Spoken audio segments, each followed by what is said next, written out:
More of the texts from a group chat involving senior Trump administration officials, including Defense Secretary Pete Hegseth, have been released. They show detailed attack plans against Yemen's Houthi rebels, including when the wave of strikes would start. It's the latest. They are the latest revelations from The Atlantic's editor-in-chief, Jeffrey Goldberg, who found himself invited into the chat group. Speaking not long ago in Hawaii, Mr. Hegseth has poured more scorn on the story. Nobody's texting war plans. Well, I noticed this morning out came something that doesn't look like war plans. And as a matter of fact, they even changed the title to attack plans because they know it's not war plans.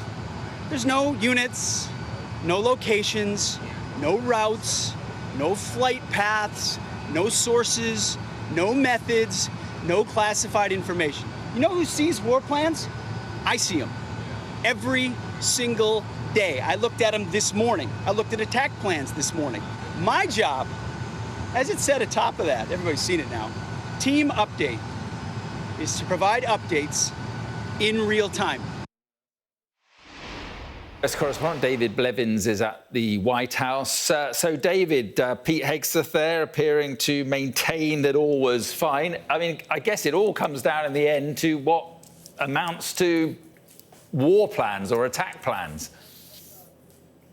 That's exactly right. And if it was a mistake for officials to have this conversation on the Signal messaging app, it was another to seek to discredit the journalist reporting it, because obviously he was going to keep a record, and they have effectively forced him to put into the public domain details he didn't want to put into the public domain. Let's have a look at just some of those. Remember, Mike Waltz, the National Security Advisor, says he doesn't know how the journalist got into the group chat. Michael Waltz added the journalist to the group chat.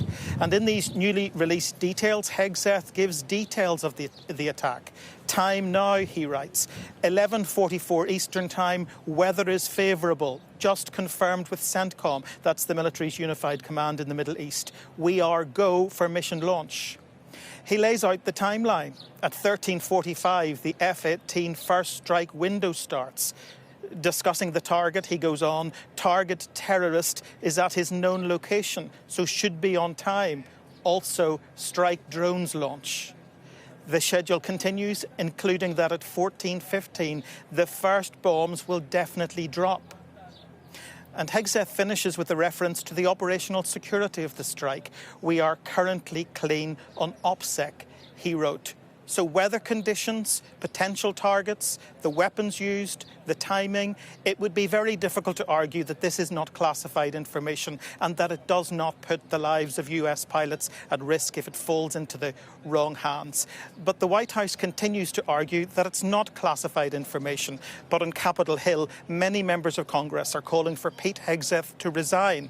In fact, at a hearing on the Hill today where intelligence officials were being questioned, one congressman said, "You all know you're lying." Yeah, it's pretty detailed stuff, David. Do you think Pete Hegseth survives this?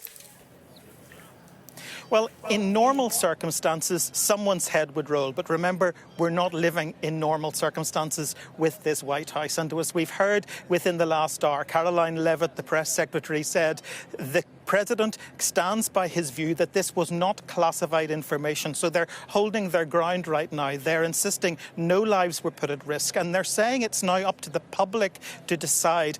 They want people to focus on the success of these strikes on Houthi rebels in Yemen. But of course, no one is questioning the success of them. What they're questioning is whether or not this was a breach of national security and arguably a violation of the Espionage Act. All right, we'll see where this all goes. David, thank you very much indeed.